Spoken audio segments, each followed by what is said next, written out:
Satu pukulan dari kepalan tangan Julio tepat mendarat di wajah Eldrik, membuat pria itu tersungkur di dada wanita yang sedang menemaninya bersenang-senang di tengah hentakan musik DJ klub kelas atas The Blues. Belum sempat Eldrik menyadari siapa yang sudah berani memukulnya, Julio dengan cepat menarik kerah adik sepupunya itu dengan kedua tangannya dan memaksanya untuk berdiri. Jadi seperti ini kelakuanmu, kamu bersenang-senang dengan wanita-wanita itu dan membiarkan istrimu tersiksa sendirian, bentak Julio mengguncang apa yang ada di genggamannya. Menyadari siapa yang sudah mengusiknya, Eldrik melepas tangan Julio dengan kasar dan mendorongnya. Jadi kamu menghampiri rumahku? Tanya Eldrik dengan menaikkan sudut bibirnya. Aku hanya lewat, mendapati tidak ada mobilmu dan tidak ada penerangan sama sekali di rumahmu. Bahkan aku tidak yakin jika Lexa masih bisa bernafas di dalam sana, ucap Julio yang mengerti maksud pertanyaan Eldrik. Eldrik terdiam, hatinya menjadi tidak tenang mendengar kondisi rumahnya yang gelap gulita. Apa Lexa pergi atau dia pingsan di dalam rumah dan tidak ada yang mengetahuinya? Kamu masih ingat aku pernah berkata apa? Jangan salahkan jika saat ini aku yang akan datang dan menjadi malaikat penyelamat untuknya. Jadi bersenang-senanglah dengan wanita-wanitamu dan aku akan mengambil berlian yang baru saja kamu sia-siakan. Julio menyunggingkan senyum miringnya, kemudian berlalu pergi membiarkan Eldrik yang masih bergeming dengan rahang mengeras dan tangan mengepal. Sementara Elang dan Langit sudah meninggalkan Eldrik setelah mengabari Julio keberadaan pria itu. Mereka sudah berusaha membersihkan kembali otak kotor Eldrik, namun sia-sia. Justru mereka berdua yang lelah karena perbincangan penuh urat itu tak kunjung berakhir.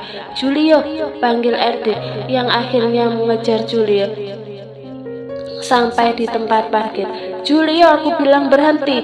Kali ini Eldrik dapat menggapai bahu Julio sebelum pria itu meraih pintu mobilnya, namun naas pukulan keras kembali menghantam wajah tampannya, meninggalkan luka lebam di tulang pipi, juga sudut bibir Eldrik. Bahkan bekas pukulan dari penjahat kemarin belum benar-benar hilang, kini sudah bertambah lagi. Tidak terima dengan pukulan Julio, Eldrik membalasnya hingga terjadi baku hantam antar dua tuan muda Gwinandra. Satpam yang melihat segera berlari dan melerainya. Lepaskan, bentak Eldrik saat dia dan Julio tidak lagi memberontak. Satpam itu pun melepas tangan mereka dan berlalu pergi setelah Eldrik meminta mereka meninggalkan dia berdua dengan Julio. Kenapa? Aku tidak mau terlambat.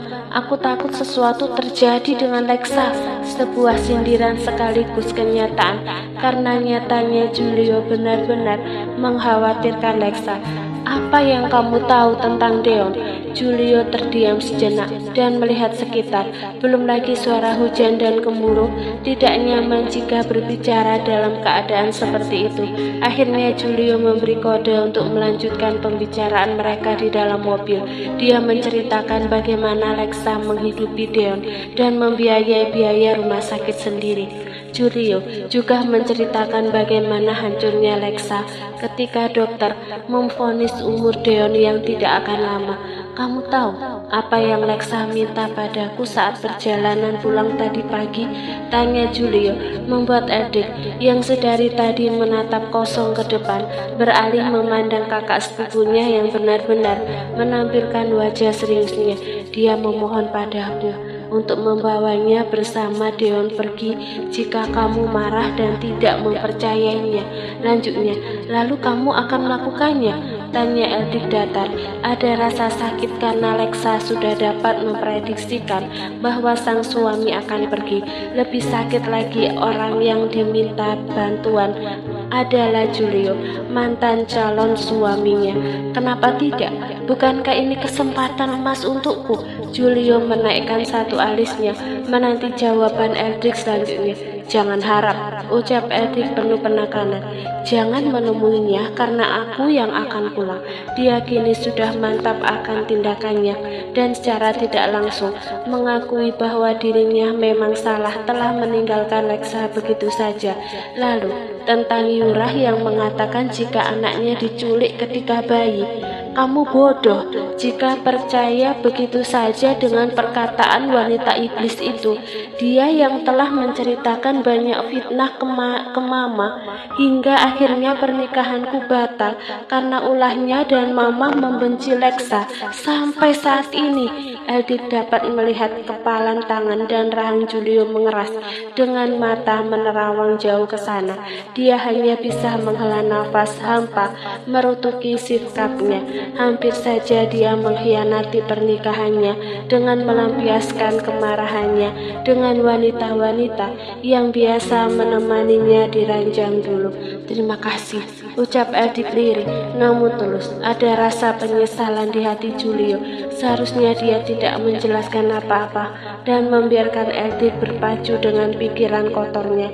Dengan begitu dirinya bisa pergi menemui Lexa lalu membawanya. Namun bagaimana lagi, Edik masih terlihat sangat mencintai wanita itu. Hanya kesalahpahaman kecil dan tidak mungkin Julio mengambil kesempatan dalam kesempitan. Edik pun keluar dari mobil Julio. Dia bergegas mengambil ponsel dan kunci mobilnya di ruangan, kemudian kembali keluar meninggalkan The Blues. Dalam perjalanan dia mencoba menghubungi Lexa berulang kali, tetapi hasilnya tetap sama. Tidak ada yang mengangkat telepon di ujung sana. Sesampainya di rumah, Edik bergerak cepat turun dari mobil. Benar apa kata Julio, rumah nampak begitu gelap. Hanya ada percikan cahaya dari sisa petir yang terus menggelegar. Dengan langkah lebar, dia memasuki rumah. Yang anehnya pintu depan sama sekali tidak dikunci. Rasa panik mulai melanda. Edik memencet saklar listrik yang dia lewati hingga kondisi rumah mulai terang seperti biasa. Lexa, panggil Edik berusaha mencari keberadaan istrinya. Langkahnya semakin cepat menaiki anak tangga.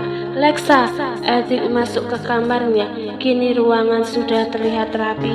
Barang-barang yang sempat dia lempar lalu pecah sudah tidak ada. Lexa, panggilnya melunak, berharap istrinya ada di kamar mandi, namun kosong. Edik membuka pintu lemari. Ada sedikit rasa lega karena baju-baju Lexa masih utuh, tertata rapi seperti biasa. Dia kembali menyisir seluruh sudut ruangan di rumahnya, namun sang istri tidak dia temukan. Lexa, kamu di mana? Entah bertanya pada siapa. Rasa takut kembali muncul di dirinya.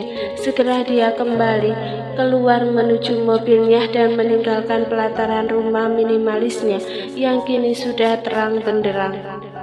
Edik menyusuri jalan perlahan dengan penglihatan yang minim karena hujan di luar sangatlah deras. Matanya berusaha menangkap apapun yang ada di pinggir jalan. Sayang, maafkan aku. Kamu di mana, sayang? Ucapan itu terus keluar dari mulut Edik. Di persimpangan jalan, Edik berhenti. Dia mencoba berpikir jernih dengan menarik nafas dalam-dalam. Deon, ucapnya. Edik meraih ponsel yang sempat dia letakkan sembarang dan menghubungi Aurora. Aurora, cepat angkat. Dia terus meracau, seakan sedang diburu waktu, namun pemilik ponsel di ujung sana tidak kunjung mengangkatnya. Umpatnya melepas benda pipi itu dari telinganya dan hendak menghubungi adiknya kembali. Namun dia urungkan karena Bibi Ratih lebih dulu menghubunginya. Halo Bi, apa Lexa di rumah Mami? Tanya Edik secepat kilat. Tuan cepat kemari, Nona Lexa berusaha menemui Deon, tetapi Nyonya tidak mengizinkannya, jawab Bibi Ratih berbisik, seolah dia takut ketahuan oleh Nyonya. Bis oleh Nyonya besarnya. Sayup-sayup pula terdengar tangisan Deon di ujung sana. Saya kesana, Bi, ucap Edik tegas. Kemudian dia menutup panggilan teleponnya dan meletakkan ponselnya sembarang. Edik kembali menginjak pedal gas menuju rumah kedua orang tuanya. Mam, izinkan aku bertemu Deon, pinta Lexa dalam keadaan tubuhnya yang basah kuyup. Sebaiknya kamu pergi dari sini, karena aku tidak akan mengizinkan cucu cucuku bertemu dengan wanita sepertimu. Brak, Jovankah menutup pintunya dengan kasar, sementara Lexa masih berusaha menggedor pintu, namun sia-sia. Mam, teriaknya seiring dengan tubuhnya yang melotot, terduduk bersandar pada pintu yang sudah tertutup rapat. Maaf Nona, Anda harus pergi dari sini, ucap seorang pengawal yang tidak tega menarik istri dari tuan mudanya untuk pergi dari tempat itu. Deon, panggil Lexa melemah. Nona, izinkan kami mengantar Nona ke taksi yang tadi membawa Nona kemari.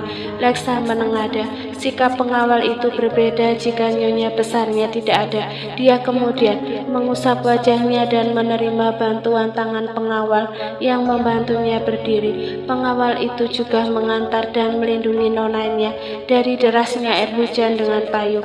Lexa sesekali memandang ke belakang, berharap Deon muncul di sela jendela, namun sia-sia.